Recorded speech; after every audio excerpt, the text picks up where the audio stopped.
আমাদের আজকের এই ভিডিওটি একটি যুবতী মহিলাকে ঘিরে, যিনি তার জীবনের অসংখ্য গোপন রহস্য তার স্বামীর কাছে গোপন করে রেখেছিলেন, আর এজন্যই তাকে যৌবনকালেই মৃত্যুবরণ করতে হয়েছিল।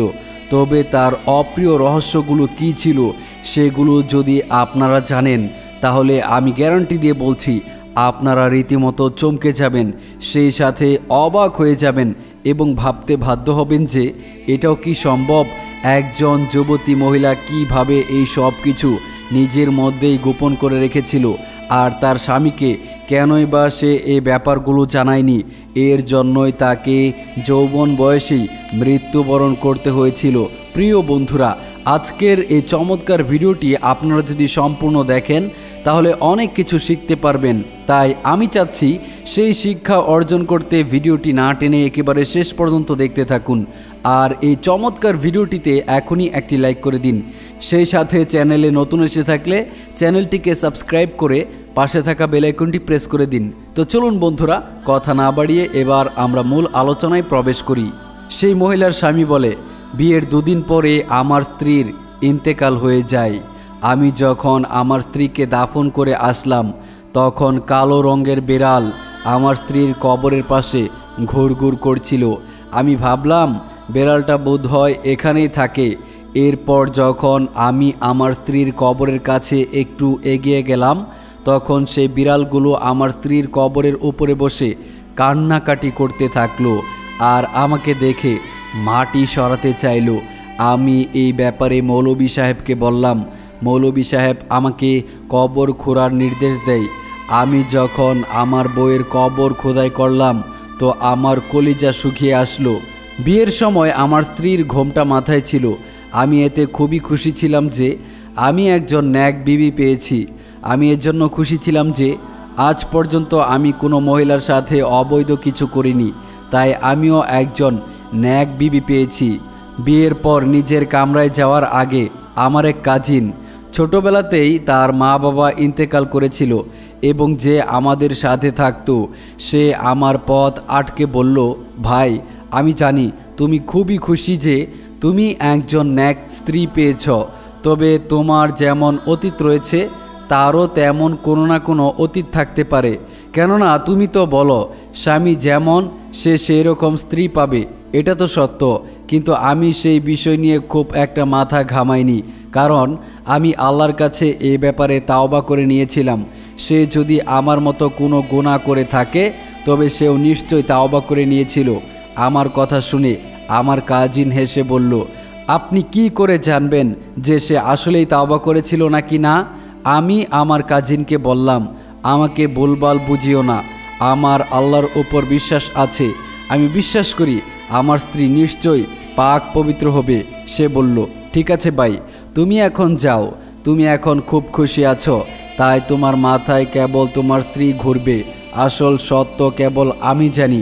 আমি বললাম, আচ্ছা আচ্ছা, আমি তোমার এই অনর্থক কথাবার্তা মোটেও শুনতে চাচ্ছি না। এই বলে আমি সামনে এগিয়ে গেলাম। কাজিনের কথায় আমার উপর অনেক রাগ উঠেছিল, কিন্তু আমি যখন আমার স্ত্রীকে পরিহিত অবস্থায় দেখলাম তখন আমার মনের সব রাগ দূর হয়ে গিয়েছিল। কেননা এমন রূপের একজন স্ত্রী কেবল তার স্বামীর জন্যই অপেক্ষা করে, যার মনে তার স্বামীর জন্য ভালোবাসা রয়েছে। কিন্তু আমি এটা জানতাম না যে আমার জীবনে আযাব হতে চলেছিল। আমি যখন আমার স্ত্রীর কাছে গিয়ে বসলাম তখন সে আমার হৃদয় প্রশান্ত করে অনেক কথা বলল।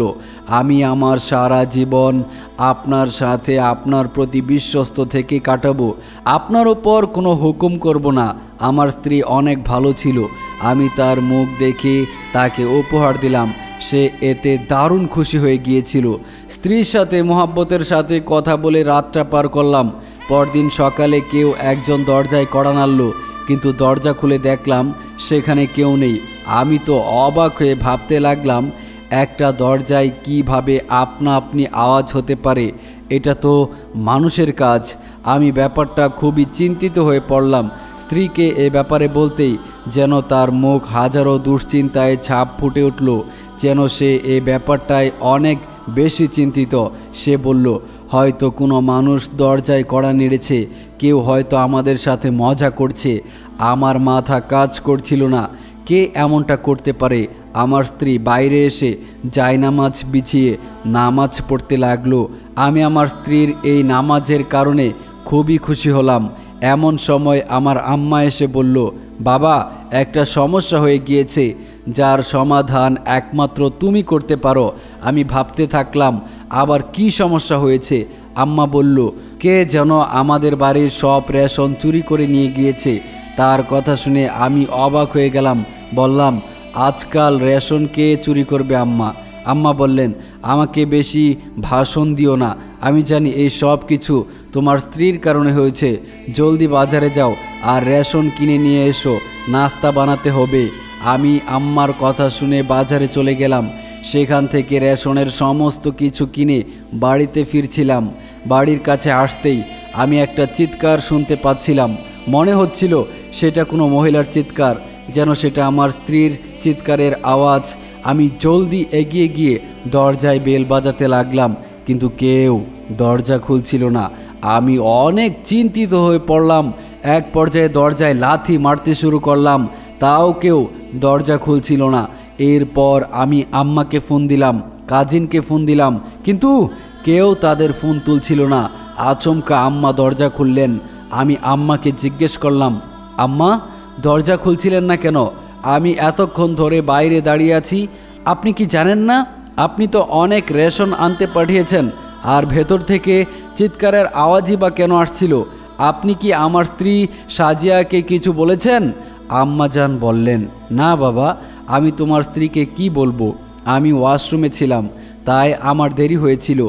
এই বলে তিনি ভেতরে চলে গিয়েছেন। কিন্তু তিনি আমার সাথে চোখে চোখ রাখতে পারছিলেন না, যেন তিনি আমার থেকে কোনো কিছু গোপন করতে চাইছিলেন। আমি চটজলদি আমার কামরায় আসলাম। দেখলাম আমার স্ত্রী আরাম করে বসে আছে। আমি তাকে জিজ্ঞেস করলাম, কি হয়েছে? আমার স্ত্রী বলল, কই না তো, এখানে তো তেমন কিছু হয়নি।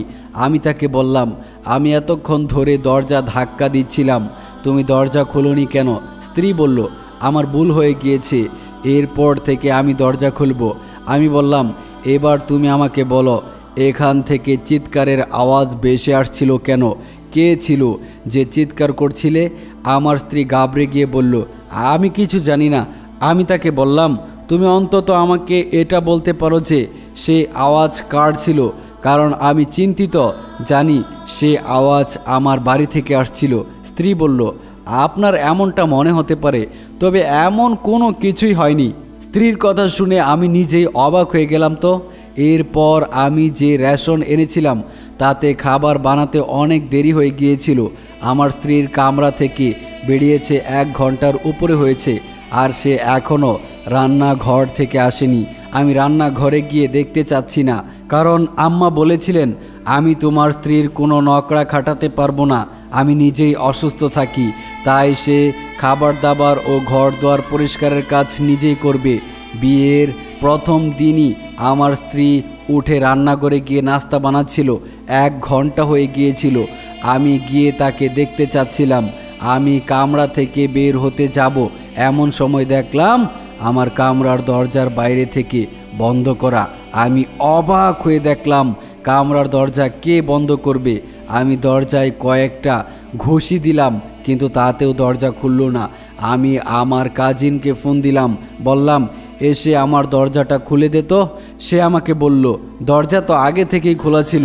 ভাই, আমার মনে হচ্ছে আপনি আপনার মানসিক ভারসাম্য হারিয়ে ফেলছেন। আমার কাজিনকেও এই মুহূর্তে আমার বিরক্ত লাগছিল। আমি রান্নাঘরে গিয়ে দেখলাম আমার স্ত্রী নাস্তা তৈরি করছিল। দরজা বন্ধ হওয়ার রাগটা আমি আমার কাজিনের উপর মিটিয়ে নিলাম, এবং আমার কাজিন আমার কথা শুনে হাসতে হাসতে বলল, ভাই, আমি তো আপনাকে বুদ্ধিমান ভেবেছিলাম, কিন্তু এখন মনে হচ্ছে আপনাকে সব কথা ভেঙে ভেঙে বোঝাতে হবে। আমি তাকে বললাম, তোমার এই কথার মানে কি? সে আমার কাঁধে হাত রেখে সহমর্মিতার সাথে বলল, ভাই, আর কিছুদিন পরে নিজের স্ত্রীর আসল রূপ জানতে পারবে। এটা বলে সে চলে গেল। একটু পরে আমি আমার স্ত্রীকে খুঁজছিলাম, কিন্তু সে কোথাও ছিল না। অবশেষে আমি আমার কাজিনের কামরা থেকে বেরোতে দেখলাম।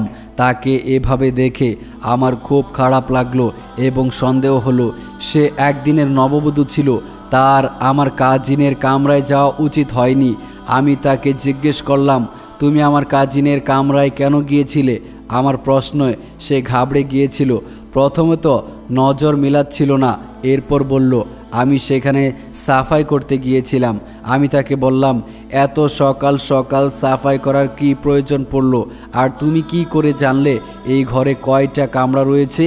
এই কথা শুনে আমার স্ত্রী বলল, যখন আমি এখানে প্রথম দিন থেকে নাস্তা বানাতে পারি তাহলে সাফাই করতে পারবো না কেন? এরপর আমিও গড়দৌড় সাফাই করতে শুরু করলাম। আমার মনে হলো আমার স্ত্রীকে যে কথাটি বলেছিল যে নাস্তা আজ থেকে তুমি বানাবে, আর এই কথাটি আমার স্ত্রীর ভালো লাগেনি। আমি আমার স্ত্রীর সাথে কথা বলতে চাইলাম, কিন্তু সে মন খারাপ করে চুপ করে রইল। আমি তার সাথে কথা বলতে চাইলেও সে আমাকে এড়িয়ে যেতে লাগলো। আমি সারাদিন চেষ্টা করলেও সন্ধ্যা পর্যন্ত আমার স্ত্রীর মন খারাপ করে রইল। তার চোখে পানি টলমল করছিল। রাতের খাবার খেতেই আমার মেজাজ আবারও খারাপ হয়ে গেল। আমি আমার স্ত্রীকে বললাম, তুমি কি কারণে এখনও জেদ ধরে মন খারাপ করে বসে আছো? স্ত্রী বলল, আল্লাহর ওয়াস্তে আমাকে বাড়িতে রেখে আসুন, আল্লাহর দোহাই আমাকে দয়া করে এই বাড়িতে আর রাখবেন না। আমি রেগে গিয়ে বললাম, কি বলতে চাও তুমি? এসব বলার কারণ কি? স্ত্রী বলল, আমি এখানে থাকতে পারছি না, আপনার কাছে অনুরোধ করছি, হয় আমাকে নিয়ে বাড়িতে ছেড়ে দিয়ে আসবেন, আর না হয় এই বাড়ি থেকে বের হয়ে অন্য একটা আলাদা বাসা নেবেন, না হয় আমাকে বাবা মার কাছে দিয়ে আসেন। আমি স্ত্রীকে জিজ্ঞেস করলাম, তোমার কি এখানে থাকতে কোনো অসুবিধা হচ্ছে? স্ত্রী মাথা নিচু করে বলল, না, কিন্তু আমার নতুন ঘর চাই যেখানে আমি আরাম ও শান্তির সাথে থাকতে পারবো। আমি স্ত্রীকে জিজ্ঞেস করলাম, তোমার এমন কি শান্তির প্রয়োজন যা এই ঘরে নেই? তুমি ব্যাগ গোছাও, আমি তোমাকে তোমার আব্বা আম্মার কাছে রেখে আসছি। এটা বলায় স্ত্রী আমার দিকে অবাক চোখে তাকিয়ে রইল। এরপর সে ব্যাগ প্যাক করতেই আমি সেই ব্যাগ নিয়ে গাড়িতে উঠলাম। এরপরে তাকে তার বাবার বাড়িতে রেখে আসলাম আর তার বাবাকে বললাম, শ্বশুর আব্বা, আমার স্ত্রী কিছুদিন আপনাদের সাথে থাকতে চায়, সে আপনাদের খুব মনে করছে। আমি তাদেরকে আমার আর আমার স্ত্রীর লড়াইয়ের ব্যাপারে কিছুই বলিনি। এরপরে আমি বাড়ি চলে এলাম। বাড়ি আসতেই আমার কাজিন আমাকে বলল, তোমার কি প্রয়োজন ছিল? তোমার স্ত্রী বলা মাত্রই তাকে তার বাবার বাড়িতে রেখে আসার? মেয়েরা এমনটা বলেই, কিন্তু স্ত্রীদের দাবিয়ে রাখতে হয়। কিন্তু তুমি তো তোমার স্ত্রীকে কাবু করতেই পারো না। কালকে যখন সবাই জানতে পারবে তুমি বিয়ের পর দিনই তোমার স্ত্রীকে তার বাসায় রেখে এসেছ, তখন তারা কি বলবে? যে স্বামী তার স্ত্রীর কথাই চলে, লোকে তাকে নাচনে বাদর বলে থাকে। তুমিও আজব ভাই, আমার তোমার থেকে এই আশা করার ছিল না। আমার কাজিন এই কথা বলে নিজের রুমে চলে গেল। আর রুমে গিয়ে সে কারোর সাথে ফোনে ঝগড়া করে কথা বলছিল আর তাকে খুব রাগান্বিত মনে হচ্ছিল। আমিও নিজের কামরায় চলে আসলাম, কিন্তু কিছু সময় পরে আমার কাজিন এমন একটা কথা বলল যে আমার তাকে সন্দেহ হতে লাগলো। রাতে খাবার খেতে বসে আম্মা জিজ্ঞেস করলেন, তোমার স্ত্রীর কোথায় গিয়েছে? আমি কিছু বলার আগেই সে বলল, চাচি, আপনার কি আমার বন্ধু বাক্কারের বিয়ের কথা মনে আছে, যার বিয়ে 3 বছর আগে হয়েছিল? আম্মা বলল, হ্যাঁ, তবে তার কথা তুমি এখন কেন বলছো? কাজিন বলল, তার স্ত্রী এমন ঘন ঘন বাপের বাড়ি যেত। তারপরে জানা গিয়েছিল সেখানে সে তার প্রেমিকের সাথে দেখা করতে যেত। মেয়েরা যখন বারবার বাপের বাড়ি যাতায়াত করে তখন স্বামীকে বুঝতে হবে এর পেছনে নিশ্চয়ই কোনো কারণ আছে। মেয়েরা অকারণে তার স্বামীর সংসার ছেড়ে বাবার বাড়িতে থাকে না। ভাই, আমার তো মনে হয় তোমার স্ত্রীর এমন কোনো প্রেমিক রয়েছে, না হয় ছোট কোনো ব্যাপারকে কেন্দ্র করে সে তার বাবার বাড়িতে যেত না। এর পিছনে নিশ্চয়ই কোনো না কোনো কারণ লুকিয়ে রয়েছে। আমি তাকে বললাম, তুমি আজে বাজে বকবে না, আমার স্ত্রীর উপর পূর্ণ বিশ্বাস রয়েছে। আরে বড় ভাই, আপনার আত্মবিশ্বাস থাকবে, আপনি তার ভালোবাসায় অন্ধ হয়ে গিয়েছেন, কিন্তু আমরা তো অন্ধ নই, আমাদের চোখে সব কিছুই পড়ে। আমি আমার কাজিনের কথা শুনে বিরক্ত হয়ে গিয়েছিলাম। আমি তাকে বললাম, আমি এখন এই মুহূর্তে আমার স্ত্রীকে ওই বাড়ি থেকে আনতে যাচ্ছি। এরপরও যদি তুমি আর একটা কথা বলো তাহলে সেটা ভালো হবে না। এটা বলে আমি উঠে যাব। এমন সময় আমার কাজিন হাসতে হাসতে বলল, তোমার স্ত্রী একটু আগেই ফিরে এসেছে, আর তুমি এই ব্যাপারে জানো না। তুমি নিজেই দেখো, সে তোমাকে এই ব্যাপারে বলার প্রয়োজন মনে করেনি। এটা শুনে আমি অবাক হয়ে গিয়েছিলাম। যদি সে ফিরে এসে থাকে তবে আমার সামনে কেন আসেনি? আমাকে কেন সে এড়িয়ে চলেছে? আমি তো ঘরেই ছিলাম, আমি তো আমার কামরায় ছিলাম। হয়তো সে নিজের কামরায় রয়েছে। আমি তখনই নিজের কামরায় গেলাম, আর এরপর যা দেখতে পেলাম তাতে আমার গায়ের লোম দাঁড়িয়ে গিয়েছিল। আমি দেখলাম আমার স্ত্রী বিছানার উপর অচেতন অবস্থায় পড়ে আছে। তার হাতের কাছে একটা কাগজ রাখা আছে। তারপরও শরীর নীল হয়ে গিয়েছিল। দেখে মনে হচ্ছিল সে বেহুশ হয়ে গিয়েছে। আমি তার কাছে গিয়ে তাকে সোজা করতে বুঝতে পারলাম তার রূহ দেহ ছেড়ে চলে গিয়েছে, অর্থাৎ আমার স্ত্রী মৃত্যু হয়ে গিয়েছিল। আমি অবাক হয়ে গিয়েছিলাম। এরপর আমি যখন তার পাশে থাকা কাগজ পড়তে শুরু করলাম তখন আমার পায়ের তলা থেকে মাটি সরে গিয়েছিল। সে সেই চিঠিতে যা লিখেছে তা যে কারো পায়ের তলা থেকে মাটি সরানোর জন্য যথেষ্ট। সে লিখেছে, আমি আমার স্বামীর কাছে ক্ষমা প্রার্থী, কেননা আমাকে দুনিয়া থেকে চলে যেতে হচ্ছে, কেননা আমি নিজের ওপর লজ্জিত। আমার চরিত্র এত ভালো নয় যে আমি আমার স্বামীর চোখে চোখ মেলাতে পারবো।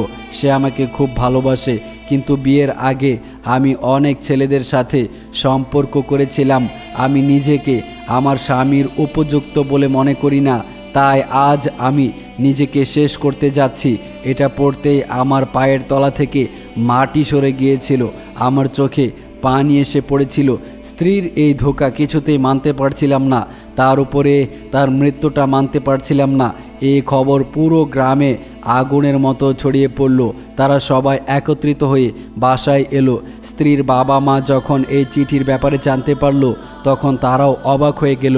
তারা বলতে লাগলো, সব কিছুই মিথ্যা, আমার মেয়ে অত্যন্ত পাক ছিল। আমরা এই ব্যাপারে অনুসন্ধান চালাবো, কারণ এটা হতেই পারে না। আমার মেয়ে অনেক ন্যাক ছিল। এই বয়সে কোনো ছেলের দিকে সে চোখ তুলে তাকায়ওনি। এই চিঠি আমার মেয়ের হতেই পারে না। আমি স্ত্রীর পরিবারের কথা শুনলাম না, নিজের দুঃখ সামলাতাম। আমি আমার স্ত্রীর ব্যাপারটা আল্লাহর উপর ছেড়ে দিয়েছিলাম। লাশ দাফন করার জন্য কবরস্থানে নিয়ে গেলাম। স্ত্রীর বাবা আমার উপর খুবই নারাজ ছিলেন। তিনি আমার সাথে কথা পর্যন্ত বলতে চাচ্ছিলেন না, যেন মেয়ের মৃত্যুর জন্য তিনি আমাকে সন্দেহ করছিলেন। তিনি আমাকে আমার স্ত্রীর মৃত্যুর কারণ ভাবছিলেন। যদিও আমি এই চিঠিটা তার লাশের পাশে পেয়েছিলাম, কিন্তু তাদের আমার কথায় কোনো বিশ্বাস হচ্ছিল না। তাই আমিও চুপ হয়ে গেলাম। আমি নিজের উপর কোনো রকম দুঃখের ভার নিতে চাচ্ছিলাম না, তাই আমি কারো কথায় পাত্তা দেওয়া বন্ধ করে দিলাম। এরপর এমন একটা ঘটনা ঘটল যা আমার চোখের উপর থেকে সম্পর্কের এই পর্দা সরিয়ে দিল। আর এই ব্যাপারটি একদম কাকতালীয়ভাবে ঘটেছিল। আমার স্ত্রীকে দাফন করার সময় দুইটা কালো বিড়াল তার কবরের পাশে ঘুরঘুর করছিল। আমি ভেবেছিলাম বিড়ালগুলো কবরস্থানে থাকে হয়তো, তাই হয়তো এখানে চলে এসেছে। সন্ধ্যায় যখন সবাই নিজ নিজ বাড়িতে গিয়েছিল তখন আমি আমার স্ত্রীর কবরে দোয়া করতে চলে গিয়েছিলাম। কেন জানি আমার এসব ঘটনা মিথ্যা বলে মনে হচ্ছিল তার আত্মহত্যার পিছনে কোনো না কোনো কারণ তো নিশ্চয় আছে। কাকতালীয়ভাবে সে দুটো বিড়াল আমার স্ত্রীর কবরের পাশে কান্না করছিল। এক মুহূর্তের জন্য আমার ভয় হতে শুরু করলো।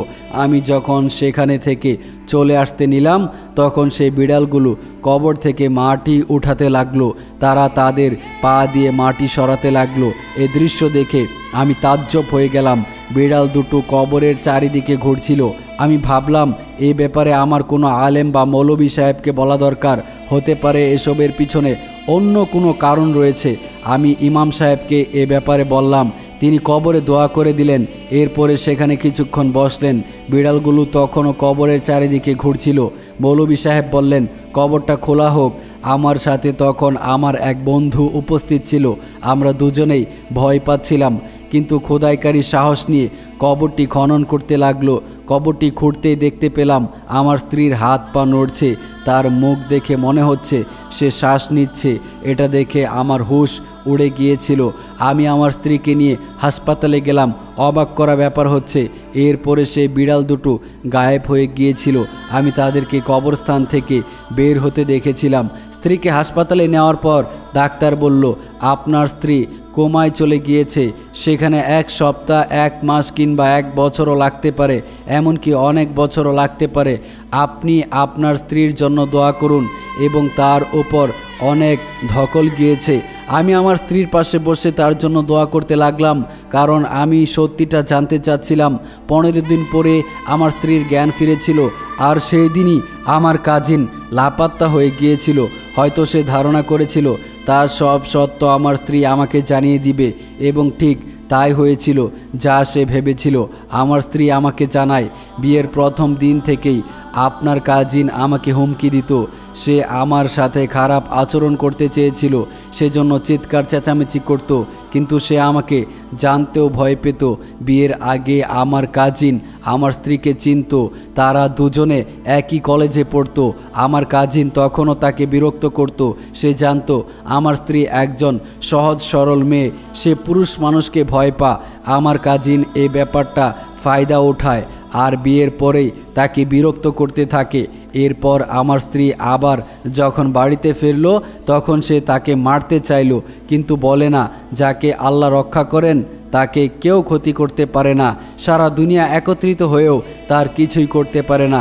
আমার স্ত্রী বলল, সেদিন বাবার বাড়ি যাওয়ার পর সন্ধ্যায় তার আমার কথা মনে পড়ায় সে নিজের বাড়ি ফিরে এসেছিল, কিন্তু তাকে কামরায় একা পেয়ে আমার কাজিন সেখানে চলে গিয়েছিল আর তার সাথে অসভ্যতা করতে লাগলো। রাগের মাথায় আমার স্ত্রী তাকে থাপ্পড় মেরে দিয়েছিল, তাই সে একটা বড় লাঠি দিয়ে আমার স্ত্রীকে আঘাত করেছিল। এটাই আমার স্ত্রীর মাথা ফাটেনি, কিন্তু সে কোমায় চলে গিয়েছিল আর আমাদের মনে হয়েছিল সে মারা গিয়েছে। আমার কাজিন সেই মিথ্যা চিঠি লিখে আমার স্ত্রীর পাশে রেখেছিল যেন আমরা সেটা পড়ে আমার স্ত্রীকে ভুল বুঝি, কিন্তু আমার মাথায় সেই বিড়াল দুটোর কথা ঘুরছিল। আমার স্ত্রীকে সেই ব্যাপারে বলতেই সে বলল সেগুলো তার পোষা বিড়াল ছিল। বিয়ের আগ পর্যন্ত সে তাদেরকে পালতো, তারা এখনও বাড়িতেই আছে। সে তাদেরকে অনেক যত্নার্থী করত, তাদের পালতো, তাদেরকে অনেক যত্ন নিত এবং ওই বিড়ালটি পরিবারের সকলেরই অনেক বিশ্বস্ত। আমি এই কথা শুনে অবাক হয়ে গেলাম, ভাবতে লাগলাম আল্লাহ কিভাবে বিড়াল দুটির মাধ্যমে আমার স্ত্রীকে বাঁচিয়ে দিলেন। আমি তৎক্ষণাৎ সেজদায় পড়ে গেলাম। নিঃসন্দেহে আল্লাহ এই পৃথিবীর মালিক, তিনি যা চান তাই করতে পারেন। আমার স্ত্রী এখন সম্পূর্ণ সুস্থ আছে, কিন্তু আমার কাজিন এখনও পলাতক, কেননা এটা হত্যা করার চেষ্টা করার কেস হয়ে রয়েছে। সেই ঘটনার 1 বছর পেরিয়ে গিয়েছে। 1 মাস পরে আমার কাজিন ধরা পড়েছিল। এখন সে জেলে বসে তার পাপের সাজা ভোগ করছে, আর আমি আমার স্ত্রীর সাথে হাসি খুশি জীবনযাপন করছি। এই ঘটনা থেকে শিক্ষা পাওয়া যায় যে আমাদের মেয়েদেরকে নিজেদের রক্ষা করার শিক্ষা প্রয়োজন। কেউ যদি তাকে বিরক্ত করে তবে সেজন্য ভয় না পেয়ে তাকে প্রতিহত করতে হবে, আর নিজের স্বামী কিংবা বাবা মাকে সে সব ব্যাপারে বলতে পারে। বন্ধুরা, এই কাহিনীটি একটি উর্দু চ্যানেল থেকে বাংলায় অনুবাদ করা হয়েছে। এই কাহিনীর সত্যতা সম্পর্কে আমার জানা নেই, তবে কাহিনীটি খুবই চমৎকার, তাই আপনাদেরকে এই কাহিনীটি শোনালাম। ভিডিওটি ভালো লাগলে অবশ্যই ভিডিওতে একটি লাইক দিবেন এবং চ্যানেলটি সাবস্ক্রাইব করে পাশে থাকা বেল আইকনটি প্রেস করে অল করে দিন। ভালো থাকবেন। আসসালামু আলাইকুম ওয়া রাহমাতুল্লাহি ওয়া বারাকাতুহু।